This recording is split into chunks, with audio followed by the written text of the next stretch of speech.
Welcome back to Call Me By Your Game, the podcast where I, your host, Connor McCabe, bring on a guest to hear from them about a meaningful or memorable video game from a particular moment in their life. This is a podcast about what makes video games special to different people. A little bit of housekeeping up top. Is there anything that my guest or I plug on the show today? You'll be able to find that in a link in the show notes of wherever you're listening. So whether this is on YouTube or you're listening on Apple Podcasts, if you look at the episode description, I'll have a nice little gorgeous link for you to follow whatever we have to promote today, such as the Patreon for our network, patreon.com/Super NPC Radio, which it's one of the places that is the easiest to support the show and our network here. That's where you can get a bunch of bonus video game podcasts by supporting us. There's everything from our free tier all the way up through our paid tiers. Find something that works for you if you do want to support the show and it's sustainable for you. For example, we've got our Games Club series that air on the $5 DJ Toad tier as they are new, but those also come out in the future on our free feed, the Super NPC Games Club free feed. That is available wherever you get your podcast. So if you want to go see what those series are like and see if that's your thing, go ahead and follow a link. It's going to be in the show notes. Currently, our BioShock Games Club is airing from, I think that was about 15 months ago we did that. So it's been fun to kind of re-listen to that. I think it's an 11-part book club series on that game. Re-listen to our conversations. It's fun. That'll do it for the housekeeping, and I'll finally introduce my guest for today's episode. Please welcome writer and I guess this guy likes sports or something, Edgar Momplaisir. Welcome back. Thank you for having me, Connor McCabe. You've really worked on saying my last name over these years. I have. And how am I doing if you were to grade me on a scale of 1 to 10? 1 to 10? If that's a scale that you want to use, 1 to 10. Sure. Is there a grade scale you'd rather use?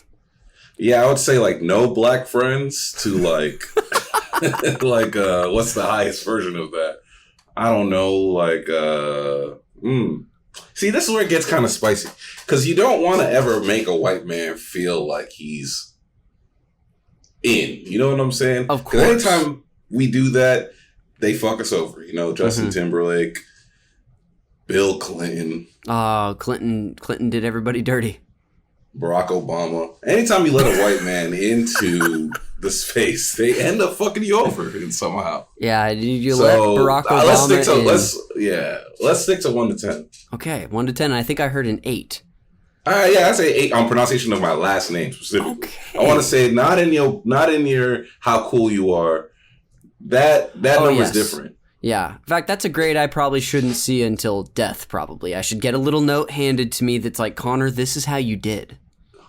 That's what you see. That's what it's like. You see St. Peter, who was a black person, right? Like, he was the one who was just like kind of with the shit, but not with the shit, right? As a disciple, you know that. You went to Christian school. And you did. That's a fact. I did. You went to Christian college. I just didn't expect it to get called out today, so I'm enjoying it. No, I also went to Christian college. I'm feeling called out on this show. Because, so you feel called out because someone named you as a Christian? That's very Peter behavior. Hey, you know what? Past Christian, okay? Wow, that's double. You're doubling down, just like Peter did. I bet you don't even remember that story. I don't even know who you're talking about. Go ahead. You don't know who Peter is? Peter, like the Apostle Peter? Or you said Saint Peter. There's only one nigga named Peter in the whole Bible. That can't be true. It is true. What were you? There's not two Peters. I can't tell you how much Jeremy is going to love the opening of this episode because on your first appearance on this show almost 6 years ago, he was so tickled by the way you would antagonize me that, man, he's going to be so happy to see that nothing has changed. You know, it's crazy because, like, I told myself before I came on, I said, Edgar, it's a tired bit of you coming onto these shows and derailing them from their format. Like, you haven't even been on podcasts for a bit. So where people are going to be like, oh, is Edgar doing his thing? You know what I'm saying? No one gives a fuck about you. But I can't help myself when it's you, Connor McCabe. And it is the thing that makes me feel most loved. So I would feel weird if this wasn't happening, probably. I think it's that the first time I met you were wearing a Sacramento Kings jersey, which I was just like, what a way to like announce yourself to the world. Yes. That you're, how do I say this? Delusional, right? Like the fact that you would wear a Kings jersey and like, you can just be a Kings fan. No one has to know. You know what I'm saying? Yeah. Right? Mm-hmm. It's like being a racist. You don't have to announce it to everybody. Just be it, and it's okay. I'm not gonna fight you on it, but like, yeah, no one made you announce this publicly. No, but you were like, I think you were wearing a Cousins jersey, or maybe it was a Weber jersey. That would make sense, or like a sweater or something. Yeah, you were wearing something that announced. Yeah, there was something that announced that you were a Kings fan. I think I said something to you. Yes. Which is how we became friends. Definitely, man. Johnny Meeks 401, baby. Never forget. That's right. So that was January 2016, I think. I want to say. Yeah, so it was. We've had double the amount of years of friendship since then that we did before your first episode, which I would have been yeah, Edgar's one of my best friends on that first episode, and now I've known you for 6 more years. I've actually degraded in your life. Yeah, since. you are extreme backup at this point. I'm like an acquaintance almost. Like we see each other and you're like, Connor? Edgar, and then we kind of have that conversation. I'm like, I might hit you up if like so and so's not texting me or so and so has cut me from their life. Now this is getting into true territory and hurting my feelings. No, none of it's true. I don't even remember where we were headed. I think you were talking about St. Peter. Did you want to wrap that up, or should we get into other stuff? Nah, I think people can read the Bible. Oh, St. Peter gives the white person their score. That's what it was. But we're past it. It doesn't land anymore. It's a different joke now. You know what I mean? It's good that I made us go all the way back there. Yeah, but I think the lesson that people could walk away with is that comedy is a very temporal-based form. You know what I mean? Like, what's funny now isn't going to be funny later. Yeah. And that's why I've asked you to stop using the F word in your comedy. Oh, come on. You mean, the F-U-C-K? I wouldn't say it. You know that's not the one. No, you said F word, not F slur. Let it be known. They're different. And I used the 4-letter one, okay? Well, we may as well get into some more stuff. Edgar, you and I have been friends for a long time. You were on episode 3 where we discussed Jack and Daxter, the Precursor Legacy. Hey, I needed 257 episodes between this and that one of a breather from you on the podcast, which is not exactly true because you also were on the 6th co-op episode I did where we talked about Spider-Man Miles Morales right after that debuted. That's right. So you've been on a couple versions of the show, but it's been a while. What do you want to share with the listener about yourself? Is there anything that we should know about you outside of being, on my the back burner of my friends list? You know, what's kind of crazy with you saying that is, so I guess the last time I was on was like 2019. Yeah. And even between then would have probably been like 2021. I think it was 2020, like right after that game came out. So there's very little that was true about my life then that is true now, which is kind of weird to think about. Like, I think I still have my freeform dreads. Those are gone. I was dating your mutual best friend, and that's no longer the case. Yep. I was probably under 200 pounds. Definitely not the case now. So I think I just want to let people know that, again, comedy is a temporal form. What's funny then isn't going to be funny now. Yeah. That's going to be the lesson this whole show. It is. I love it. We're saying the thesis up top, and we're going to prove it throughout the episode. Wow, okay. Someone took English 101. Yeah, and I maybe got a B. Only a B? You're a writer. I probably got an A. Who knows? No, you didn't. You know deep in your heart you didn't get an A. It's been so long. I refuse to look back because of time, and it's temporal, and what was true then may not be true now. So a lot has changed for you. We're going to be talking, about a ton of stuff when it comes to video games today. But before we get into your general, more recent history, since of your last appearances on the show, I'd love for you to introduce what you've brought on for the main event and call me by your game. Ghost of Tsushima. Can't wait. I love it. We're going to be talking about that in the main event later. A game that we both have experience with. You more than me, because as a little preview, this is a game I did not finish the year it came out. You're seeing, for the audio listener, we're seeing Edgar is shaking his head in shame. A bit of an eye roll, too. You and I, no, definitely an eye roll, not a bit, a whole eye roll. You and I have this very, I think that we've kind of figured it out in person, right? I make a couple of jokes, you smile. Stephen Loomis tells me to go to the corner and behave myself. Yes. We've really figured it out in person. But when it comes to video games, the way you've abandoned me is so hurtful and painful, right? Last of Us, I was telling you for years, play that game. You never played it. I played that game. When did you play it? Say when you played it. Say the year you played that game. Which one? Either of them. The Last of Us, the original, I played in spring of 2019 when I got my PlayStation 4. And then Last of Us Part 2 was actually the reason I abandoned Ghost of Tsushima, because I borrowed it from a friend in November of 2020 that year. Okay, my timelines are a little wrong. But to be fair, but that doesn't matter. When you were first playing that game, I think I was I don't want to touch this for a while, and then 6 months later, I played it. That's what I'm saying is I'm constantly sending you messages on PlayStation.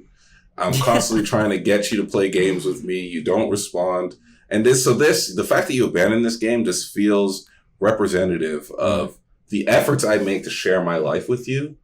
And the way that, some may call them boundaries. Some might call it control. Some might call it avoidance. And, maybe an avoidant attachment style. I think that the fact that you left this game shows the way that you've constantly left me. And folks, if you were thinking there wasn't going to be a second thesis on this episode, you were wrong, because this is it. We've got we're juggling two games here, folks. They're more on the way. I can't wait. Because I remember I got into Animal Crossing for you and Matt. Oh, you did. And then y'all don't even play that shit. No, yeah, I abandoned that too. But I can tell you off pod why I got sick of that game. And, it's too positive. You can't have that positive a game as a fascist state is being set up around the world. You know what I mean? It's like, oh, I'm collecting flowers. People are dying. Yeah, it's I know we like to escape and all, but this is almost dissonance is what we're doing. Well, I am excited to hear you talk about this, especially this is a little bit of a preview, being that the sequel, Ghost of Yote, is coming out in the next month, I want to say. Already pre-ordered. We're already in the home stretch. It's exciting. But like I said, I want to talk about your more recent, anything you feel like is relevant gaming-wise for you in the last 6 or so years. The first broad question I want to begin with is, have you seen any trends in the way you game or the types of games that you play since that time? Yeah, 2019, probably had my PS4, maybe passively. I don't remember what I said, but I don't think I was playing COD back then. Okay, yeah. Right? I don't think that I was... I would say that's probably accurate. I think probably what I said is that I played 2K and I mostly play sports games. Yeah, and I know you had played... Sorry, go ahead. And Red Dead. I was probably talking about Red Dead a lot. Yes, I remember that was a huge one for you. You and Matt got into it that first summer, I think. Mm-hmm. And what's crazy about that is that is the game I prefer. I prefer story games. I don't like all this other shit y'all be doing out there. I really love a story game, which is why I think I'm more attracted to PlayStation outside of the obvious reasons, which is I'm an adult. But I really love story games. And I think that Naughty Dog has really mastered those. So I think right after then, I would have gotten into Last of Us, Uncharted. I blew through those. Oh, nice. No, I love Uncharted. I think Uncharted 4 is probably one of the best games ever created. Okay. And I don't know if I already talked about this on your pod. I don't think you did. But Uncharted 4 has a moment in there that I think about always, which is this love letter to what video games are. Mm-hmm. And what one of Naughty Dog's early games is Crash Bandicoot. And there's a section in Uncharted 4 where they're playing Crash Bandicoot inside the game, very meta, and you're just like kind of like, oh, this is just them jerking themselves off. Like, like, why are we watching Nathan Drake and his wife playing Crash Bandicoot? But then there's this moment in the game, and back up a little bit. Crash Bandicoot, very simple game. Can you outrun the boulder? Right? Like, that's all it is. And then you're kind of platform jumping and all that bullshit. But then there's this moment in Uncharted 4 where you are running away from a tank that is shooting at you. And it's the same exact path that you play in the Crash Bandicoot level. And I was like blown away by that. Of them being like, guys, it's the same fucking game. Yeah. It's the same, but they're just prettier now and but at the end of the day, it's still right. Like, my girlfriend and I right now are playing, I guess I'm getting ahead of one of your questions. No, it's all good. We're playing Split Fiction. That's right. It's a platform jumper. Like, that's what it is. And like, it's Mario, but it's fucking gorgeous. Like, all the designs have gotten more complicated, but the essence of the game is the same. Like, we were just playing one level on there. That is straight up Snake. Like, it was literally, and I was like, oh, I'm back on my dad's phone playing Snake again. Like, so I think like the trend that I'm seeing is games are returning, not necessarily returning back to their basic essence, but I think we've kind of plateaued a bit in where games can go. Sure. No, I see what you're saying. saying. Graphics around them are so much more beautiful, and like all these worlds are expansive. When you really boil down what the game is, I don't think there's many places we can go until we crack virtual reality. Yeah, there's something to what you're saying there. I would say that there's a lot of truth in that, and that it does feel like there are certain formulas or genres, or especially when you're playing like a third-person action game, there are so many tropes is not the right word, but I guess traditions that there's a reason people stick to them or developers stick to them is because it's what works, and they might iterate on those ideas, but they still feel generally in line with what has come before it. And so when you do discover something that seems to be doing its own thing or inventing a new genre, it definitely sticks out. I feel like I see that more in, this is going to be a bit of a cliche answer, but more in some indie games. Yes, exactly. And the way that some of those games might tell their story, stories are a little more unique and boundary pushing. But yeah, it just depends. But also it can be a huge strength for games to return to, I guess, traditions or lean on the things that made them great. So I totally understand. I think it pokes out to me more because, as you mentioned, I don't really care about sports except for the fact that I'm obsessed with them. Mm-hmm. And until this year, this is going to be the first year in a long time that I do not buy the new NBA 2K. And it's because where can they go at this point? Yeah. It's the same fucking game every year. Like, they're trying to trick me into thinking of like, oh, we fixed the jumper, or it's no, they didn't. They're just changing how we do it. And then now with all this pay to play stuff, like, it just doesn't hit the same. But also, I think that that's the limit of the medium. We've gotten so hyper realistic. The graphics are so good. There's not much we can change until, again, I believe I am physically picking up a basketball and shooting it, but it's Kevin Durant's shooting abilities. Mm-hmm. Like, I don't think that games are going to make that leap until we get there. Yeah, I see what you're saying. And I can be very cynical too when I think about franchises like 2K or Madden. Cynical. No, 2K and Madden are cynical. Yeah, I'm very cynical when it comes to those. I feel the same way about like MLB The Show too. It's a series that I never really got attached to. I've played a couple of them, and we're always nostalgic for the heyday of when we enjoyed something. Like, I think about the baseball games and the football and basketball games from like the mid 2000s on like the PS2 and GameCube, and those in so many ways are not as quality of a game as like the more modern ones. Terrible. By the They're gameplay, terrible quality-wise. the way they look. But for the time, they were inventive and were iterating quite creatively. Exactly. You, I don't think, brought this up to me, but an example I always like to use is, at least for baseball, there was a series called Super Mega Baseball that came out. You've talked to me about this game a lot, yeah. I really feel like what that game did compared to a lot of modern sports games was I might contradict myself here. I really feel like it actually made a big effort to fine-tune the gameplay and the quirks of that title. It wasn't people were probably familiar with it, but it's not like MLB The Show where it's just all the MLB teams are in the game and they're essentially recycling that year after year. This is a game that comes out every 4 years, so they have time to actually make changes and learn and develop new things for the game. So yeah, that's one I'll always shout out.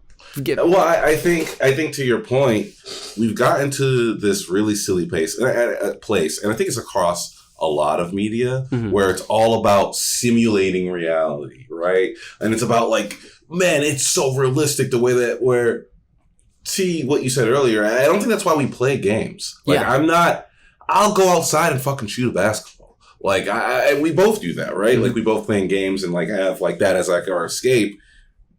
I think that these games have kind of lost their way in capturing what's fun about playing a video game, capturing like that escapism. And I think the more games that can lead into that, instead of this kind of disgusting, I'm being very judgmental, but I think everyone's trying to be like, it feels real. Like, and that's kind of my issue with metaverse shit and a lot of this AI stuff, is everyone's trying to simulate reality, where to me, the best forms of art critique reality or distort reality or break reality. Yeah. Not simulate it. I don't care that there's some generator that can make an image that looks like I'm having dinner with my girlfriend. That's fucking stupid. I'll just go have dinner with my girlfriend. I'm interested in art that either challenges reality or distorts it or critiques it in some way. Yeah, you definitely put that in a way that I was having trouble articulating, and I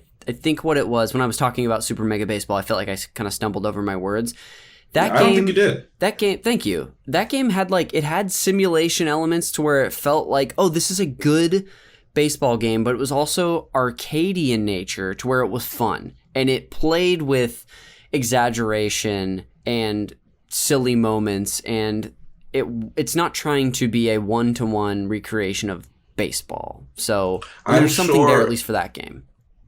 I'm sure anyone who actually develops games is like, game dev tycoon is not what the day-to-day of making a video game is. And again, to your point about indie games, that game is hella indie, barely any graphics. There was something about the mechanics of it that had me hooked, of like, I want to put together these simple puzzle pieces and create a game that's a hit. Yeah. And I was hooked on game dev tycoon in the pandemic. Like, hard.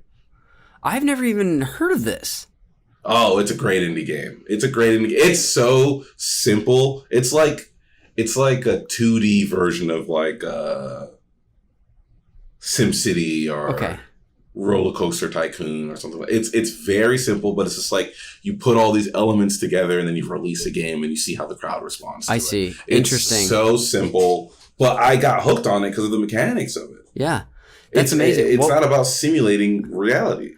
Yeah. You don't even see the game that you make. You don't even see it. You just see if people fuck with it or not. That's so interesting. So it seems you've definitely branched out, at least in your style of games, even if you have the stuff that you lean on still to this day, like the occasional sports title, or you were getting into kind of the fact that you play Call of Duty as well. And that's something I know that you play online, at least with friends, or is that a solo experience for you? No, that's with friends. Well, it's become a solo experience because of the hours I keep recently, where like, you know, like I like to do it while I'm writing. I find it helpful for some reason. A little kid calling me a slur just like kind of makes me lock in with like the script. It activates you. But yeah. But like, I got into it over the pandemic because it was a way to like hang out with people. Sure. The first version of it was like a 2K league. Like we did like a fantasy draft and all that. It lasted very, very briefly because I think it's a lot of work to like meet up with someone and like play these games. But Warzone, it's almost like that that streaming experience of like, I can't sit down and watch a movie, but I'll sit down and watch 9 episodes of something. Sure. The matches of Warzone, so specifically what I play as Warzone, are so quick that I just lock in with them, man. I'll play like 15, 16 in a day. Wow. Yeah. Yeah. That makes a lot of sense. I'm kind of distracted by the writing of it all. Because it made me speculate on what you might mean by that. Is something like Call of Duty or Warzone rather? Is it a tool you use to just sort of like let your mind wander a little bit? While you play? 100%, 100%. Because I think like versus something like Uncharted or Grand Theft Auto, right? Like I'm so locked in for 6. I'm so involved in the stories of those that I'm like not able to like do the background kind of writing. Yes. Because I'm so locked into figuring out what's the next scene about, what's this about. Where with Warzone, there is no story. It's super simple. I'm landing on an island. Can me and my teammates survive? That I am able to like work out story questions and stuff like that while playing, probably to the detriment of my teammates. Where I'm like, oh fuck, and I like try to jot something down real quickly, and I'm also not good already. But like that I find is very, very. It's not a passive gaming experience, but it's close enough in terms of what draws my mind in, because like when I'm locked into a story or something like that, I get very. It takes over all of me. And so it's hard to like break out where like kind of what I do with Warzone is I'm writing, I can write during the match loading. I can write after I got killed. I can write like, waiting to come back into the game and stuff like that. And I'm able to like do that while playing Warzone because I'm not locked into a story. I'm just locked into surviving. Yeah. It kind of reminds me of what happens to my brain if I play like a puzzle game or something more arcadey in nature. It's like you are doing the task, but it is like you were saying, the sort of background processes in your brain is still spinning and whatnot. Yeah. Because I mean, that's something I'm always telling my girlfriend while we're playing Split Fiction, because she's like, I don't get how to do this. I'm like, you play puzzles. That's kind of how I got her into It Takes Two. She had already played it once, but like the thing that I constantly remind her, I didn't get her into it.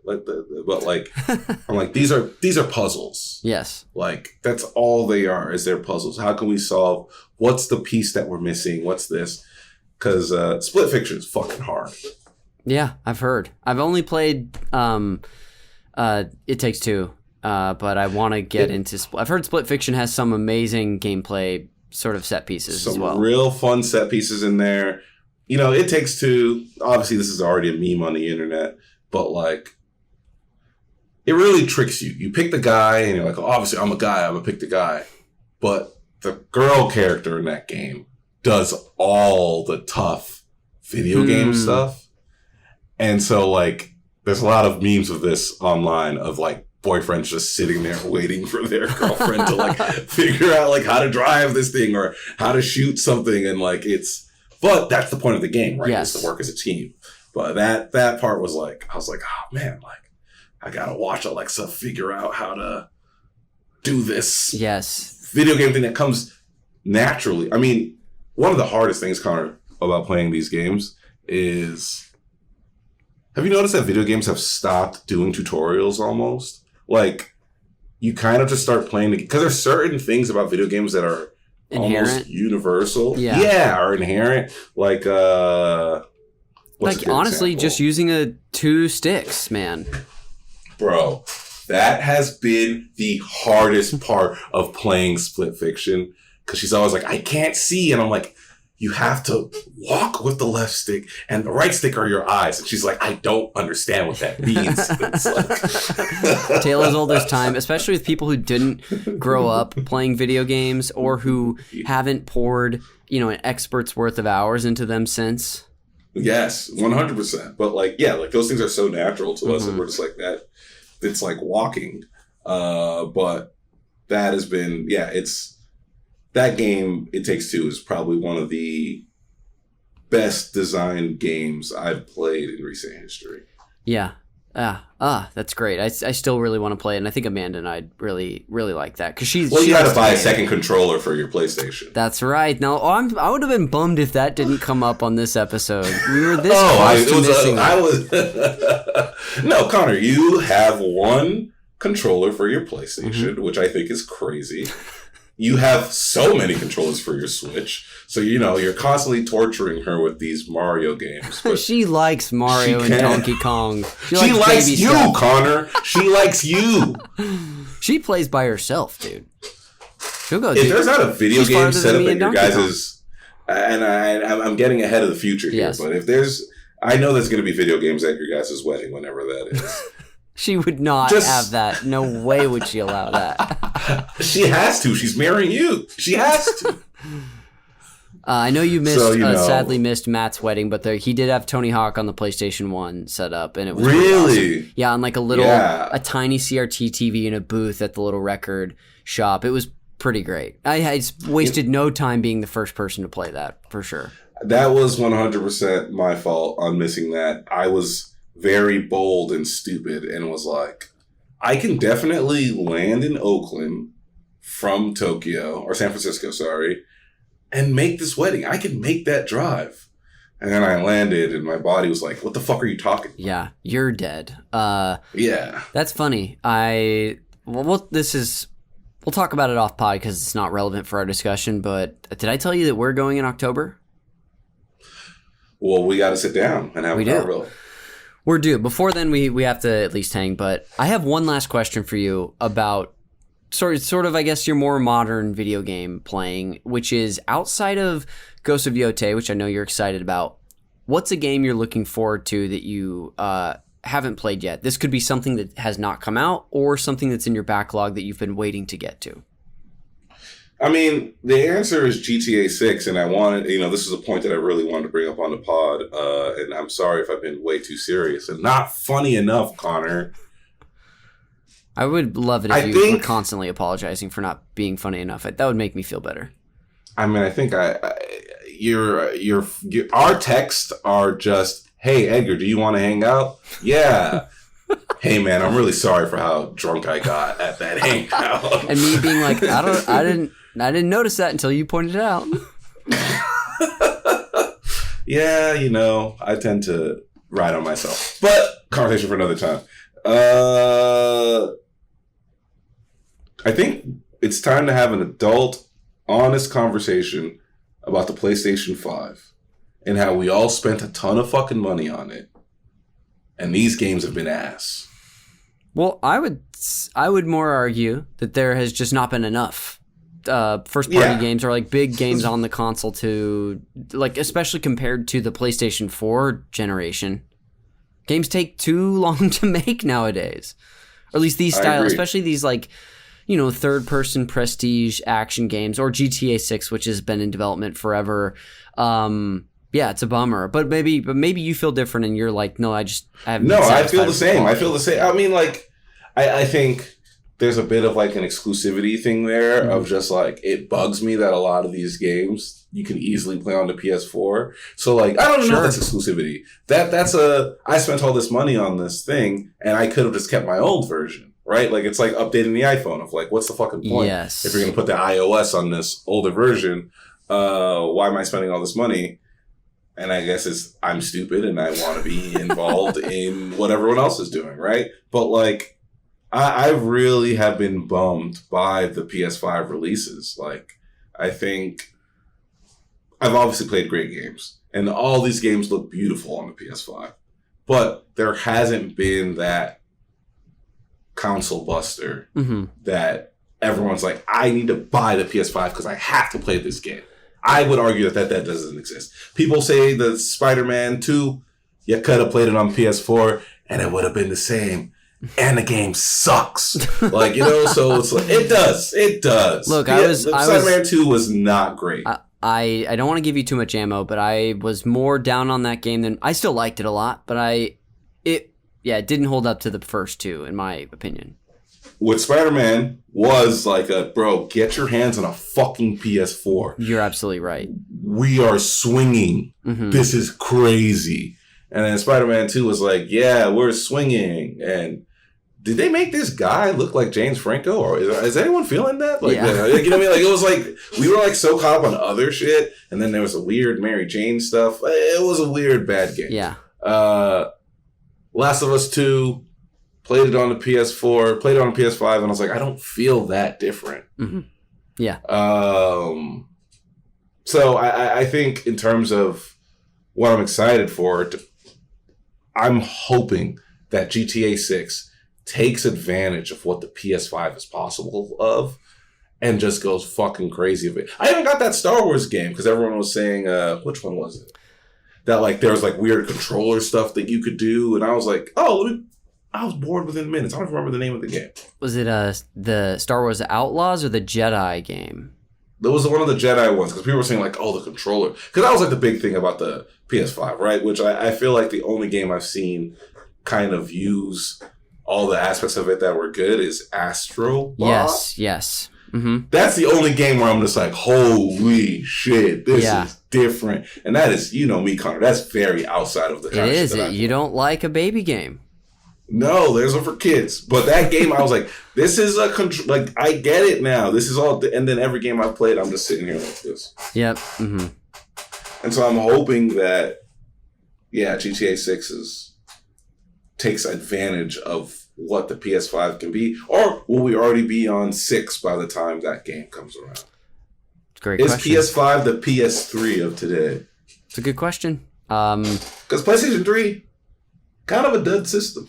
It had an awful start. Absolutely awful start. So we'll see. But GTA 6, that's a great answer for something you're looking forward to. It's supposed to come out next year as of the time of this recording, so we'll see. Yeah, around my birthday. Okay, all right. I won't dox you, but here's your social security number. I mean, I think it was more so me being like, hey, Connor, if you're like, what should I get Edgar? Big birthday for him. Spend $100. Yeah, I'll buy you $100 copy of GTA 6. How about that? There we go. Start saving now. This has been fun to sort of catch up with you on your more recent history with gaming. We're going to go ahead and take a quick break, Edgar, and then when we get back, we'll get into all things Ghost of Tsushima. So I'll see you on the other side.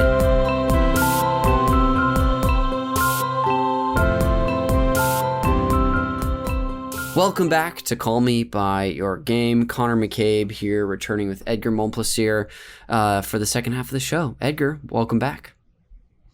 Okay, before we get into anything, yes, if I could be genuine for a moment, it's not that your hosting wasn't great when you started this. Mm-hmm. Connor, you're all the way in, brother. Thank you very much. This is so like I was watching you doing the housekeeping, and I was like, God, he's all the way in. Like you're a fucking host. That is very nice of you to say. I appreciate it. It genuinely helps having hosted too many episodes of this show. Just being more comfortable. But that's all it is, right? And having it in your bones. So, no, I think like because again, like, and there's different kinds of hosts, right? Yeah. Like I just did Ask Cat with Jaquise, and he was willing to. A thing that happens in backstage is no one's willing to host. Yeah. Like no one wants to, and everyone's passing the buck. And like Jaquise went out there, and I'm watching him on the TV screen, so you know when to go out. But then I started just watching him because he's so fucking good. Yeah, he's great hosting. At that. Like which I think that's why crowd control is like the perfect. Yes. Crowd. Is it called crowd control? I think you got it. It is. It's the perfect thing for him. Yeah. You know what I mean? Because he's just so good with an audience. And I think that you're a very good host. And also, I think you'd be like that with an audience, but I think you're very good with guests. Thanks. Like you when you butt in and how you lead the conversation forward, it feels so natural on you, my man. Thank you. I really appreciate that. But you make a really good point about the distinction of, sort of types of hosts that there are, because there are, You're doing it right now, and you need to stop. Yeah, I am. I think this was on your first episode, and if it wasn't, it just must be said. But this all comes from my mom. I'm definitely being my mom in this moment, and you had once famously put it that I am a young white man in a suburban mom's body, or the opposite. That's right. Hey, trust me, I wish, but I'm a suburban mom in a young white man's body. Yes. That is my concept. But again, that's because you are such a good host, in a social setting. Yeah, thank you, dude.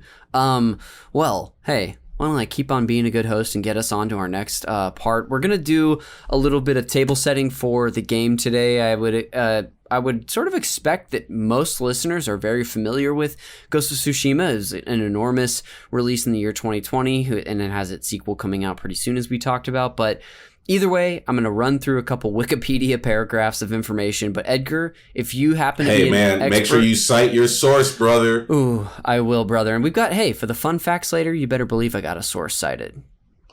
All right, because they're coming for you. They are. Hey, they're out here being like, oh, they're plagiarizing it. Shut up. Well, sorry. If you want to jump in at any point, you can. Otherwise, I'll just monologue for a little bit, and I'll kick it off for us. Ghosts of Tsushima is an action-adventure game developed by Sucker Punch Productions and published by Sony Interactive Entertainment, originally released on July 17th, 2020. The player controls Jin Sakai, a samurai on a quest to protect Tsushima Island during the first Mongol invasion of Japan.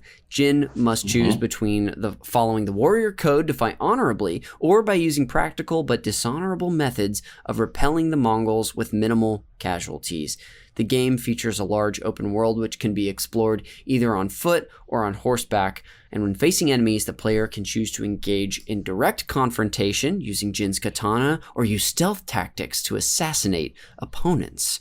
A multiplayer mode titled Ghost of Tsushima Legends was released in October of that same year and made available separately in September of 2021. Sucker Punch began developing the game after the release of Infamous First Light in 2014, as the studio wanted to move on from the Infamous franchise. That's not a series that I've ever touched. Have you played an Infamous game before? That's the one you got like electricity powers? I think that is the case. Yeah, I got bored. They made the right call. I was just curious if you had played it. They wanted to create a game with a heavy emphasis on melee combat. The studio collaborated with Japan Studio and visited Tsushima Island twice to ensure that the game was culturally and historically authentic as possible. The team was heavily inspired by samurai cinema, particularly films directed by Akira Kurosawa. As well as the comic book series Usagi Yojimbo. Do you know this comic book about the little rabbit who's like a samurai? But Yojimbo is also the name of a Kurosawa movie. Okay, well, I'm sure they're all connected. The game's landscape and minimalistic art style were influenced by Shadow of the Colossus, and locations in the game were designed to be the perfect photographer's dream. That's in quotes. While the in-game landmass is similar in shape to Tsushima Island, the team did not intend to create a one-to-one recreation. Ilan Eshkeri and Shigeru Umebayashi composed the game's soundtrack. Lastly here, some more minor information about the game. An expanded version of this was released for the PlayStation 4 and 5, titled the Director's Cut, and featuring the Iki Island expansion that was released in August of 2021. That's right. A Windows version of the Director's Cut was also released in May of 2024. Have you played the Windows version? No, I'm booing it. How come? Just because it's Windows? Fuck PC gamers. Oh my gosh, my PC just growled when you said that. Just growling. It knows. You built it. Does it have an exposed side where you can see the hardwire inside? You know what? If you kind of look to the left of a shelf, kind of. kind of. This game received positive reviews from critics who praised the melee combat, story, character performances, and music. It had sold over 13 million units by September 2024 and was nominated for many year-end awards at a bunch of different award shows, including the Game Awards. The last bit of info here, a sequel, which we've been talking about, Ghost of Tsushima, is scheduled to be released in October of this year, and a film adaptation based on the main game, and an anime based on Legends are also in development. Edgar, when it comes to like the important bullet point table setting items for this game, is there anything else that you feel like we should include before we talk about your experience playing it? No, I think you absolutely nailed it. I mean, like, I think really the thing to highlight is he's a samurai, and I didn't know this until I played the game. Like, I saw Seven Samurai in college, and it was a film class I always showed up too high, so I'm not going to pretend like I remember. But I had really forgotten, or just didn't know, how much samurais are bound by rules in combat. You got to look them in the eye. You got to, like, you know, be like, it's just a bunch of shit that you have to do. Yes. And so, like, that element of the game of him being like, there's no way I'm going to beat these Mongols playing by these rules was really, really dope. Yeah, great, like, internal conflict for him to sort of deal with. And I'm sure that made its way externally as well. It's just been so long since I played it. No, but you're right. It's a great story thing, but the way that it like plays, like, it's a lot more fun, right? Sneaking up on somebody and stuff like that. But like, I think it also kind of exposes your game style a little bit. Definitely. Well, let's get into it, dude. Do you remember how you discovered this game in the first place, or at this point, is it just something that was around? No, I know. The director's cut was available as a PlayStation Plus monthly game. I'm almost positive. That's how, like, I'm 98% positive that's how I came across it. So I came across it pretty later on. Not in 2020. Completely missed it when it came out. And it was available on monthly games. Went ahead and downloaded it. Being a pretentious fuck, I saw the Kurosawa mode. And I played that version. Now, here's something that I didn't know about this game. It's gorgeous. Yeah. Kurosawa mode is in black and white. So all those colors everyone's always talking about, I never saw any of them. I played the game in black and white. I also played the game in Japanese. That's how in Kurosawa mode is in Japanese. So sometimes when I'm talking about the game, I have to remind people that whatever version that y'all played, I played a completely... I didn't go back and replay it in normal mode, which maybe I'll do now. Yeah. But I played this very black and white, depressing movie version of like the game. Yeah, you bring up something that we didn't even really talk about in the table setting, which is it has a few modes where you can really tailor the experience to be, you know, feel like what you might imagine an authentic, like, Kurosawa movie could be. You named a few. I think when I played, I played with full color, but I did Japanese voiceover with English dub. That felt like a good compromise to me for this experience, but I think, I'm sure players span the whole spectrum. Yeah, 100%. Yeah, I think, like, I just was just like, oh, Kurosawa mode, that sounds fun. And then I didn't understand what I was doing. Yes. And then halfway through, I was like, or not more than halfway through my first play, I was like, oh no. Yeah. This game is in Japanese and it's in black and white. I have to be locked in while I'm playing this game. Definitely. But there's a couple of like moments in the story where it's like, you have to find this red thing. Yes. And I was like, how the fuck am I going to find this? What is red? Do you mean gray? Yeah, exactly. Yeah. What shade of gray am I looking for? Yeah, that's I was recently watching, what the hell was I watching? I was watching a video or a documentary or something recently that was in another language, but I was reading the subtitles, and it was one of those things where sometimes I like to, like, be cooking while I'm like listening to watching something a little more passive, and this was not something I could cook and listen to because it was another language. So I had to, like you said, be very focused. Do you remember when you were first getting into this game, was it something that it kind of immediately captured you, that you took to, or did it take some time? I was immediately hooked. I think it was definitely the fighting style. Yeah. I don't play a lot of those games like some of the other ones. That and that was actually something that was really hard. What is it called? Is it parry? Yes. Mm-hmm. I'm terrible at that. Like, and so that, like, I think like trying to get good at that was like a new thing to me, right? Because I think I was used to shooters. Yeah. And there's not that concept doesn't really cross over, right? No like, one's parrying bullets.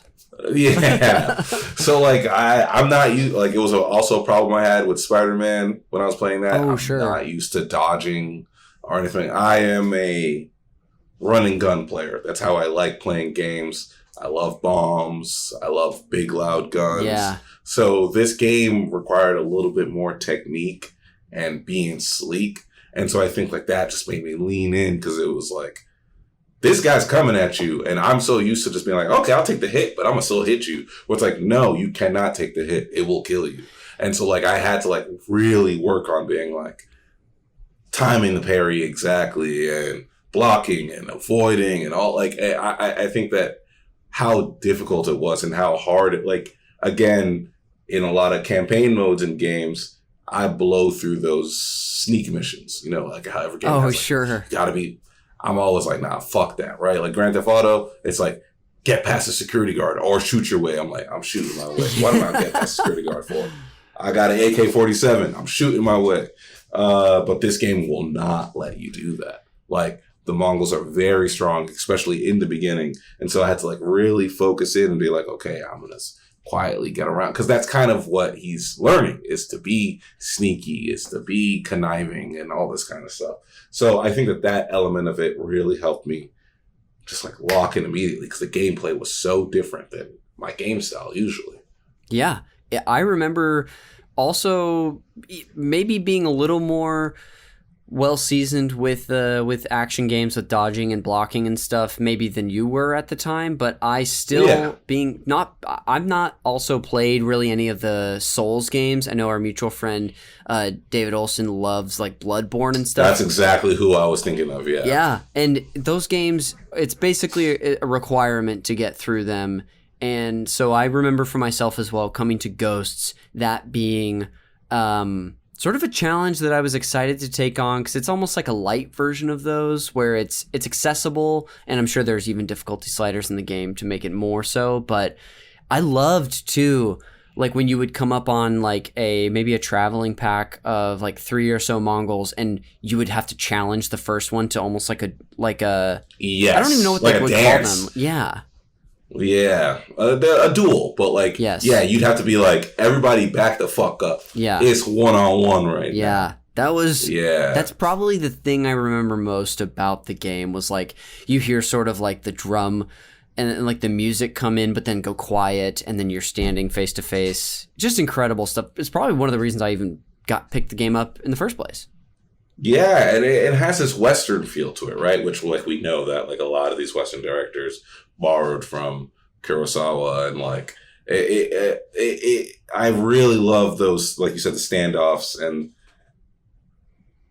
yeah, I just had never played a game like it, because I'm not into like Bloodborne or any of that sure shit. And I remember one time David gave me the controller while I was at his house, and I was like, this is fucking hard. Yeah. Because like you have to like block every move, and then also think about what move you're gonna do. And again, very different than a shooter. Like, but I really locked into it, and I really started to enjoy that part of it. And like, you know, you have the option of just like throwing bombs at some point and like avoid, but I would still be like, nah, I call you out, I challenge you. Like, I started getting really into it. Yes. So that seems like what you're saying is that was one of the things that really captured you and sort of like got you into the rest of the game.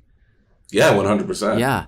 What were there other elements too that you look back on your, you know, that first meaningful playthrough, or any other times that you've touched it, that were elements that also grabbed you?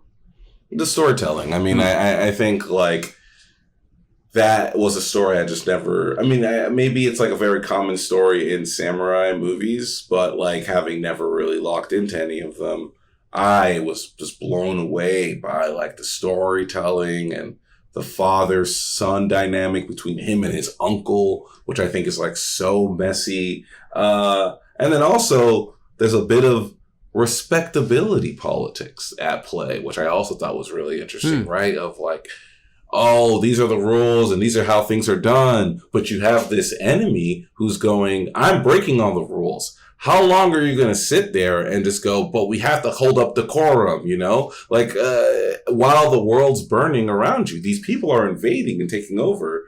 Like, are you going to sit there and go, but I have my rules? Like, you know, are you fucking Chuck Schumer? Or are you going to see that this is a different game? Like, these bad guys, the Mongols are not playing by the rules. They're vicious. They're dirty. Like, in how they fight. I don't know. I didn't smell them in real life. But, like, they're so ultra violent that this, I'm going to face up with you, doesn't work in the same way. You needed some of the tricks, which that was also another fun part of it, is like kind of learning and acquiring the tricks throughout, right? Like being able to be sneaky, making poisons, using like other weapons like bombs and darts and stuff like that, like adding all of that to your repertoire was very, very fun. But I think that theme really resonated with me of like, you need to meet the challenge where it's fucking at. And you cannot uphold tradition at the risk of destroying the very thing you're trying to protect. Yeah, it really created such a crisis of code for our main character, big time, which is something you've been elaborating on. Yeah, just it's so very compelling narratively to just like push you through it. Yeah, absolutely. I mean, I think that's what's always going to draw me to a game. It's not only like a strong story, but like a really strong theme. Like, again, like I said, I like art that challenges the way that we think or critiques the way that we think or something. And I found that game is really like, I mean, especially the times that we're living in right now, like, you can't wag your finger at a fucking Mongol. Well, we've seen, you know, over the last, like, not just decade, but maybe like 20 years or so of what trying to play by the rules does with a group of people who have no mind for them. So yeah, you're right. It's a more relevant by the day issue, which is great that you happen to bring it on today to discuss. No, I mean, it really is like, I'm going to put it to a vote. Whether freedom of speech is a thing. It's yes. Should we have health care? The delegate from South Carolina says no, and there's another no, and a no, and a no, and a no. Yeah, it's okay, no health care. We put it to a vote. It's like, fuck off. Like, and again, this is not a call for violence or anything of the sort. I just think it's just like, the Mongols posed a very real threat. The hero's job, Jin, I believe, is to protect the island. That is what he was assigned to do, and he's going to do that. And which is what's really like. So he's the ghost, right? Like that's the game. It's like, and like he becomes this national, or I guess it's not national because it's just one island, but this almost populist figure because he's more interested in defending the people than defending the tradition. Yeah. Right. And so he becomes this legend to them, the ghost. He looks out for the little man. He's looking out for the poor. Because that was something also I didn't understand about samurais is they're upper middle class, if not elitist, straight up, right? Like they're rich, they're lords. It's a feudal thing. Where Ghost was like, nah, I'm out here for the poor people. I'm out here for Yuna and her stupid brother and these like sex workers over here in this one village and this. Like he's for the fucking people. Yeah. Yeah, makes a lot of sense why this was very compelling, an incredibly compelling experience to dive into. Yeah, but not for you. You played for a little bit and then you said, oh, I want to go. I was like, I'm above this story. Let me go play a revenge game. Yeah, we're just all about slaughter. That's all I really care about. With no reason for no doing commentary so. In that game. Yeah. No, yes. No. Edgar, when I want to get into more so the context from your life of when you played this game. And I want to start, if you wouldn't mind scene painting the room of where you would have been playing this. Like, what was... I might even be familiar with the room. I don't remember exactly where you were living in 2021, but go for it as much as you want to. Yeah, I don't remember if I started this in 2021 or 2022. Oh, okay, I think gotcha. it was later because it was available for free on... Not free, but like as a perk for paying for PlayStation Plus. I'm pretty sure where I played it was at the time, my ex was like, listen, you play these video games in the living room, you're yelling all the time. I'm sick of it. I am going to pay to have someone design this second bedroom to be your office. We'll put up a TV, put up all this. You can do whatever you want in there. You know, almost like that episode of It's Always Sunny where they decided to put Frank in the basement. Sure. It's like, whatever you do what you want in there. And so like that's where it was. I was like locked in that office just playing this game. It was such a great setup because like kind of with like the writing thing, I had my computer and then I had a second screen, which is a whole TV mounted on the wall. And so I could like play and then turn and write and then play and all that. And so it was just like a really locked in experience for me. Also at the time, because I was playing Call of Duty, I had finally gotten a gamer headset. And so it was a very immersive experience as well. Oh, sure. Having the soundscape and everything around you too, as well as probably being so dialed in and into the TV. Yeah, because I'm just like isolated in this room by myself. Yeah. Yes. When you think about this era when you would have been playing that game, what comes to mind, whether it's broad or specific memories? I think what really, really comes to mind is like how often I would feel rocked by the questions that he was dealing with. Oh. And like, I would like walk out of the room and like, you know, talk to whoever was out there, right? Because like, as you knew about that place, it was always someone in that living room. But like, and I would just be like depressed or sad or like, and they're like, what's going on? I'm just like, you know, Jin's trying his best. He's just trying to do the right thing. And his uncle's just like, you know, I just remember being so, and I don't know why, because it wasn't like I was dealing with any sort of codes question. At least I don't think I was. But like his journey, like I just, maybe because of how immersive the experience was, I just have this recurring memory of like, you know, there's a point in the game where the Mongols give a choice between a secondary character. They can kill you for their freedom, or, you know, well, I guess they don't really give him a choice. They just say, kill him for your freedom. And he chooses to save you. And then he beheads the guy in front of you. And I remember walking out after that and just like sitting on the stairs and just like being so distraught. Yeah. Because you kind of, at first with this guy, you think he's a fucking idiot and a loser and like he's good for nothing. But then of course, like, you know, with the power of storytelling, you get close to him and he has his brave moments and he steps up to the plate, and that he sacrifices himself to save you. Just like really, just fucks you up in a way. So I think like that kind of thing, the emotional turns in the game, I remember just like slapping me in the fucking face. Sure, and sort of, yeah, like affecting your time outside of even gameplay as well. Yeah, because it was such a good story and so immersive. And I think that that's kind of the high I'm always chasing with video games, right? Like I think we've talked about Last of Us and Last of Us 2 and like how like those are games that really stay with you. Like I think I'm always chasing that feeling. Yeah. Makes a lot of sense. Context-wise as well, maybe something that, and this doesn't even have to be video game related at all, if something comes to mind.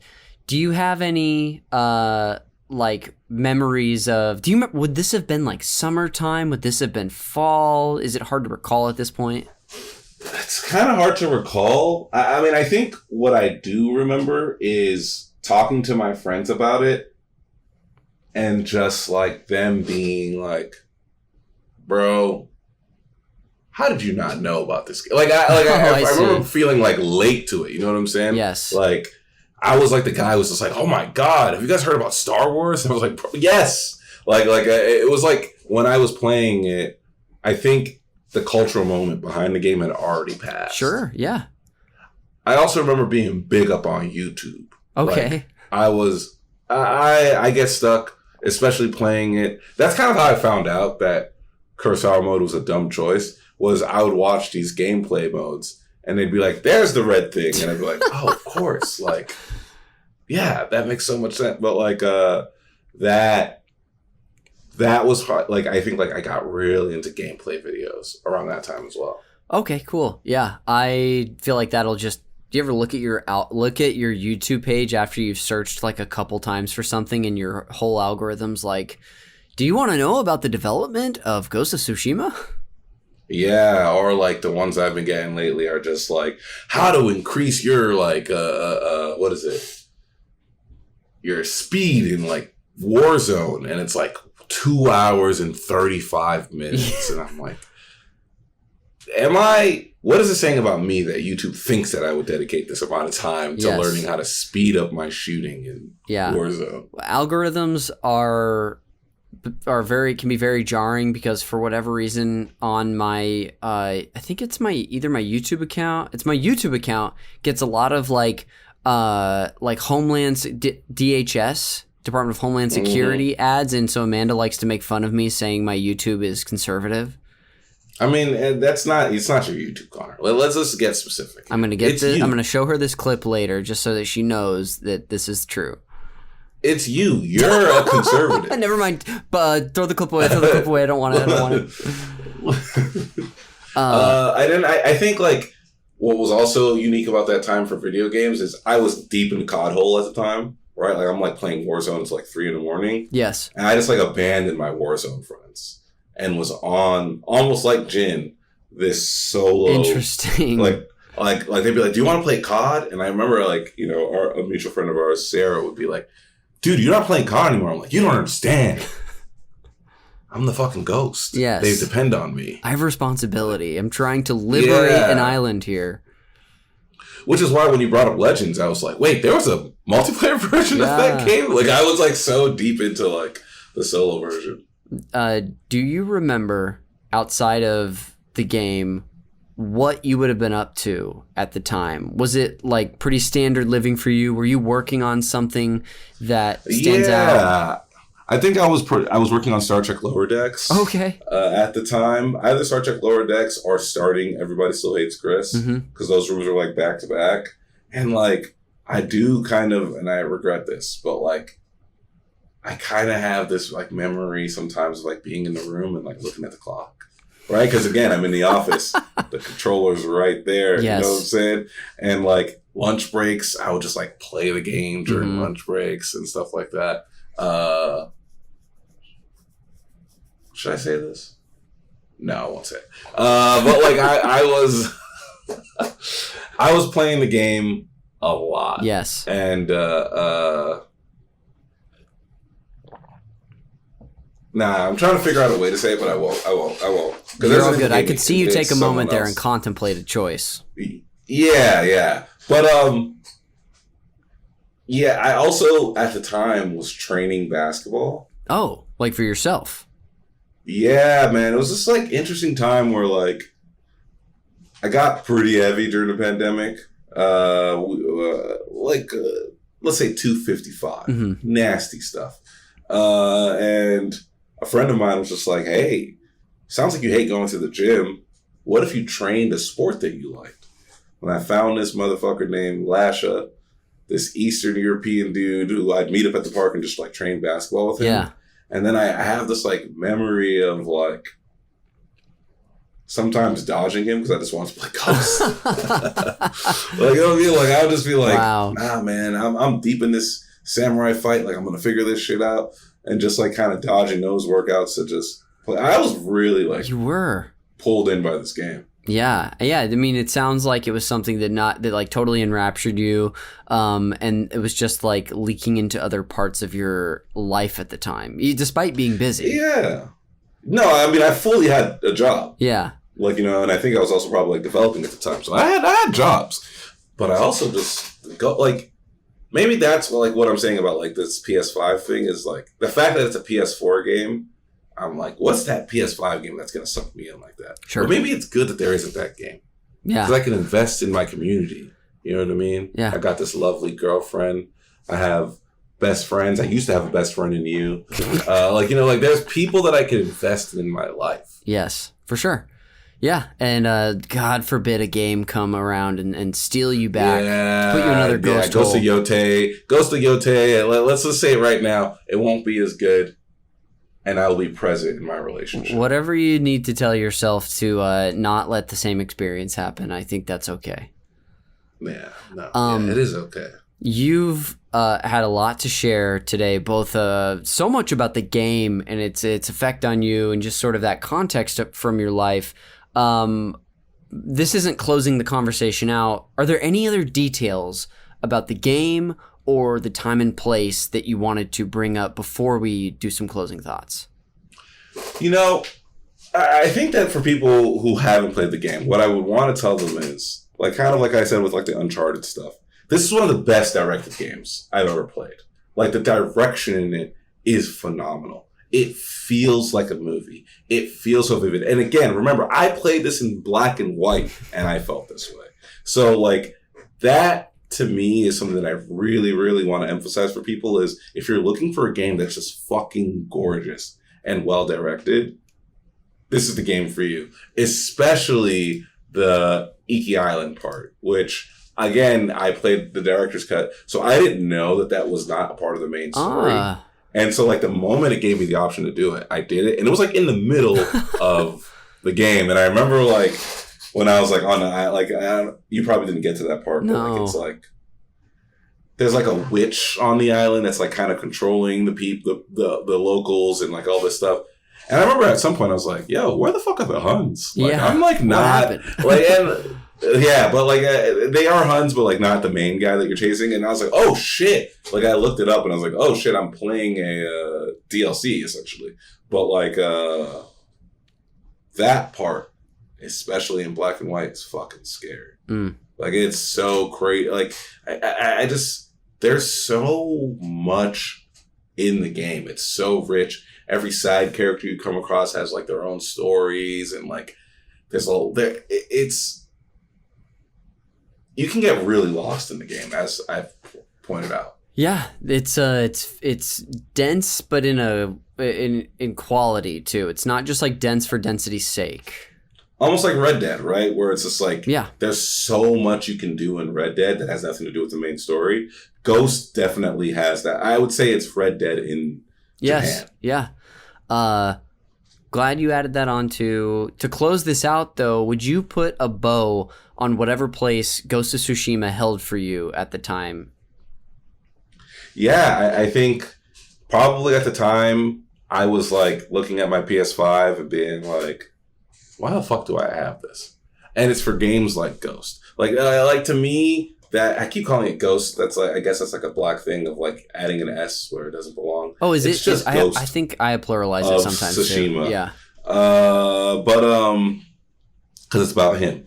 But like, to me, those are what video games are all about. And I guess this is also like being like a writer. It's a great fucking story. The gameplay is great. If you are looking for an experience that I think is not only enjoyable, but will inform your life in some way and push you in some way, this is the game for you. Like, you know, you want to play a different version. Oh, it's Mario, but now he's hopping from planet to planet. I get it. It's escapism, and that's cool. Kind of a dig at me, but go ahead. You know, like, oh, it's Mario, but he's jumping from black hole to black hole this time. It's the same fucking game. But Ghost, there's nothing else like it, okay? Every little mini story is well thought out, beautiful character stuff. The way that you like, there are also a lot of choices in the game that you can make, right? Like it kind of has like that Red Dead element as well of like, are you a good samurai? Or are you like the kind that people fear and they're like, they don't want to fuck with you, right? Like there's like that element too, like, which I always loved in like the Red Dead games. of like, are you going to be a good cowboy or are you going to be a cowboy that everyone's just like, yo, let's run away from this motherfucker. Yeah. There's that in it. So I think if you want a fully immersive game with literally zero flaws, to me, you're talking about Ghost of Tsushima. Awesome. Way to wrap that up, dude. This is great hearing from you about the game. It really has given me an itch to like guys, I do feel like I personally left stuff on the table. I think I played 25 hours and had like opened up the second part of the map, but man, you make me want to go back and play it as I see the No, I don't accept that. I don't accept that. I'm gonna say that right now. I don't accept that. You're a fucking fraud. You probably say that for any game anyone comes in here. Actually, I challenge people, ultimate fans of this podcast, go and do a supercut. Oh man, it's and how often does Connor episodes? It's probably about. And how often does Connor go? You know what? You make me want to play that game. I'll say it right now. Oh, Madeline and I'm tired of the lies. I want to play Madeline's European Adventure. It sounds amazing. Math blasters. Listen, the way that you framed that game, it really makes me want to play it. Shut the fuck up, Connor. Tell the truth. Just me lying bold-faced to my guests. I am going to log on every day, and I want to see you playing that game. What do you play? You're playing like Death Stranding 2 because you want to. No, I know, Connor. I check on what you're playing all the time. Because you want to go look at these girls' feet? I know what you're doing. Oh, it's not just the feet. It's great. I mean, I get it, you know what I mean? But I'm going to look, and I want you to update the fans and let them know when you started playing this game. You got it. Cut to a month later, the hour count has actually gone down. Yeah, it's like, how is that possible? Yes. Well, before we go, I do have 2 post-show segments for you today. The first of which is the Fact Me by Your Game segment, where I'm just going to share a fun fact with you about this game. Can I ask you a question before you do that? You sure can. How far are you going to take this pun? The Fact Me by Your Game, or just like, Well, it's already the title. It's already the title of your show, right? Call Me by Your Game. It's a reference. Which? Well, I was gonna How far are you going to take this fact or this pun? Now I'm losing it. How far are you going to take this pun? I think that about this far. I think. You sure? Yeah. I mean, there's one more segment. Because even by pun rules, let's get to pun rules. Yeah. This isn't a show about gay games. It's not. I've definitely had a guest before be like, I assumed you were gay before I came on, and then I heard you speak and found out that, no, you're just a nice straight white boy. Now, but that person needs to be interrogated, because why are they judging your gayness by how you speak? I think they saw me and heard and knew the title of my show and were like, well, surely. Makes sense, right? I mean, there's someone out there who's like downloads this podcast. Is like, oh, this is gonna be for queer gamers. Yes. And how do we feel inside the queer world in such an aggressive hetero space? And now we have the podcast for us. And they hear you talking about Mario. And here we got fucking Ned Flanders hosting a podcast about video games. Well, you're not Christian enough to be Ned Flanders. No, you didn't know who Peter was. You're right. Oakley dokley, I'll keep us moving on. So here's the one fun fact I have for you. This comes from the official PlayStation blog post titled Ghost of Tsushima, The Road to Launch, which was by Brian Fleming. He's one of the co-founders of Sucker Punch Productions. So this was, I think, came out the day before the game. And I have this fact titled, What if this game were Scottish?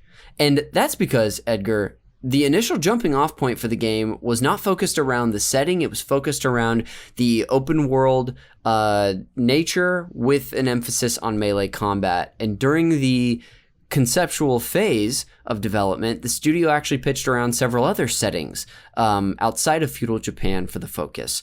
Some of these were more general themes like pirates or specific historical figures like Scottish outlaw Rob Ray McGregor, and then also the folklore of the Three Musketeers. It was during this phase of just sort of spitballing and brainstorming that the team found a historical account of the Mongol invasion of Tsushima Island in 1274, and according to them, the entire vision clicked into place. But I guess theoretically, this game could have been about a Scottish outlaw or just the Three Musketeers. You would have loved that, wouldn't you, McCabe? Finally, some representation for the Scots out there. Now, is that Braveheart, the guy that they're talking about? I don't know. I do not know. You don't know your own people? I don't people? think Braveheart... I don't think that guy was an outlaw, was he? Or was he just a warrior? I think by definition he was an outlaw. Yeah. You don't know your own history. You don't know who Peter is. You don't know who Braveheart is. What do you know, Connor McCabe? I don't know shit. I'll tell you that. Okay. That's it for the fun fact. I'll lead us into the final segment, the game recommendations, where Edgar, I am going to use this as my forced tie into the movie Call Me By Your Name and treat Ghost of Tsushima as your passionate summer fling in Italy. And in order to help you get over that fling, because you're in deep heartbreak right now, I've got 3 potential new flings to introduce you to that all have a little something in common with your game today. Oh my God. Well, most importantly, I have to... It works. It works, because I've been talking about how much I love the game, and I am upset that it works. You know? Well, I do have a question for you. Are you ready to get back out there? I am. I'm afraid, but I am. Okay. That's all I needed to hear. You're in a great place. I have 3 recommendations for you today. The first of which is if you're done with the precision combat, but you like the sort of general setting and you want a more of a hack and slash approach to sword fighting, I'll recommend Dynasty Warriors 4. I'm not a fan of this style of game, but do you know the Dynasty Warriors series? No, but okay, are you basically being like, I didn't like this girl when I dated her, but if you want to go ahead and date her, is that what's happening here? I know you have bad taste, so maybe you'll like it. It's more of a, like, way more arcadey style game where you're basically fighting through, like, hordes of enemies at a time. But I know some people do like them. Again, the way you're saying this is just like you're like tossing it to me. Like, I don't like it. Well, you know what? I want you to give me someone that you couldn't live without. Well, maybe if I gave it a fair try, I would. They have their fans, and they sell great. They do well. Remember what I said at the beginning? We're going to examine your avoidant relationship. Yes, I do. Oh, how could I forget?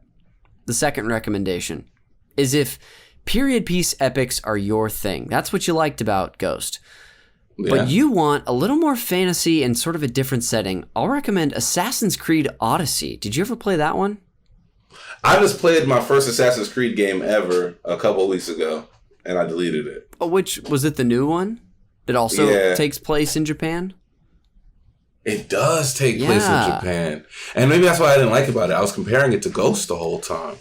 Yeah, that would probably not do it any favors, even though I know that there were some people who loved it. Well, this is more taking place in, I want to say this one takes place in Greece and has more to do with like the Greek gods and all that sort of thing. But it has it's more of historical fiction, kind of like Jin's journey. But that's your second. What are you saying? You're saying Jin's not real? I don't think doesn't Jin Sakai not a real person? Come on, bro. Wow. Okay, that's the kind of guy you are, huh? But we're going to talk about Braveheart. That's a real guy, but not Jin Sakai. You brought up Braveheart. I didn't bring up Braveheart. Lastly, is if the Mongols are one thing. You know, you don't like this group of people. They're raining siege down on the island of Tsushima, but there's something you hate a little more, and that's fruit. I got to recommend Fruit Ninja to you, Edgar. Okay, now this is borderline racist, right? Because this is crazy. What has Fruit Ninja? Tell me. No, I want you, Connor McCabe, to explain. And again, maybe people are Connor's nickname is Connor McCabe because this guy's just plowing. But what does Fruit Ninja and Ghost of Tsushima have in common? Well, you know, Fruit Ninja, you kind of use your finger as a sword on like your phone. You cut through fruit. And that's, I think that's it.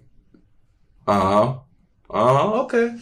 What are you really skated past that one? Yeah, you're sort of implying something. I said general fruit, okay? You said if you like Japan, but you don't like the Mongols, your other enemy is fruit. Play Fruit Ninja. Like, That's what you said. What if you want to fight fruit instead of people? Is that a little better? Maybe here. We'll let the people decide. We will. Respond in the comments or on Discord. But again, to recap your recommendations, we have Dynasty Warriors 4, Assassin's Creed Odyssey, and Fruit Ninja. That'll do it for that segment, and that'll bring us to the end of the show. So before we go, Edgar, thanks for bringing this game on today. This was great having you back on the show for the first time in a while and hearing from you. I appreciate it. You know, I want you to examine why. Why did it take you this long? Why were you avoidant about having me on? Why aren't you responding to my consistent request to play Call of Duty? I'll play anything. I'll play Death Stranding 2. Can we play that multiplayer? We can't. How interesting. How interesting. You know what I mean? Why won't you buy a second PlayStation controller? I don't know. So that you and your forever partner can play It Takes Two. Don't do that blinking thing where you're just like, this is uncomfortable. I don't want to talk about it. Look at me. Look at me. It's been wonderful having you on the show today. You didn't plug anything up top, but is there anything you want to plug here at the end? Wow, that's a great question. I don't know. You can follow me on Instagram. I'll put a link to your profile in the comments. You performed ASCAT every so often. Yeah. If you go to ASCAT, I might be there. No, that's it. You know what I want to promote? Tell me. If you're not already subscribed to this Patreon, go ahead and do that. Because Connor and Jeremy work so fucking hard. You guys support all these shows. And I've watched you build this from the ground up. And it's absolutely insane what you've turned it into. Thanks, dude. And so that's what I want to plug, man. Support someone who's actually out here doing the damn thing. Not talking about it. Not just dreaming about it. It's actually out here and has been doing it for a long time. I remember when you just started doing this. Yeah. A little over 5 years for the Patreon now. But just the podcast. I remember when you just started the podcast. Yeah. So I want people to do that. Don't follow my Instagram. Support, because you don't have to put money in. You can just subscribe. I'm going to put a strike through in your Instagram handle on the show notes. Right. It's just Patreon in big bold letters. But thank you for shouting that out. It's been great having you on. I think maybe I'll just close this out with some plugs of my own, Edgar. How about that? Why not? The cover art for Call Me By Your Game is done by Glenn J. You can find him and his other great work on his Instagram, which is also in a link in the show notes, along with all this crap I'm about to say. The show is produced, edited, and the original music is done by Jeremy Schmidt. So you can go ahead and thank him for his hard work on this podcast by listening to his Video Games, a Comedy Show. It's also part of this network, but you can get that wherever you listen to podcasts. You can follow me on Blue Sky and Instagram. My links are in the show notes as well. You can follow the podcast there. You can also follow us on YouTube if you want to watch a video version of these episodes every single week. And then lastly, Edgar shouted it out already. Check us out on Patreon over at patreon.com/supernpcradio, where we are about to start our Hollow Knight Silksong Games Club. 1 week after, about I think 9 days after this episode drops, our first episode of the Silksong Games Club will air. That's when we go through a game in a book club style format. We just covered Death Stranding 2, and this is our 12th one. So this is basically 3 years of this format that we've already done, plus all of our past games clubs. Again, if you're like, hey, I don't got the change, I can't give you $5, then check out the free feed, because you'll also like what you're hearing there. It's the same exact format. We've done Mario 64, we've done Mass Effect, we've done BioShock. It's great. Bunch of other crap. Again, that's in a link in the show notes. Hey. None of it is crap. It's all your art. It's my art, folks. It is not crap. Something I've had to say to my parents countless times. Wouldn't that be depressing if that was true? But that'll do it. I've never met him. Yeah, you have. You met him once, right? Or no, is it famously you didn't? They came to a show and I didn't introduce you, so that's what it was. That's right. Again, avoidant relationship in our friendship. Hey, at the video game wedding, Edgar, maybe I'll let you have your moment there. How about that? If you actually have a video game wedding, I'll dress up as Mario. Honestly, now I gotta make it happen. That'll do it for another episode of Call Me By Your Game. We will see you on the next one.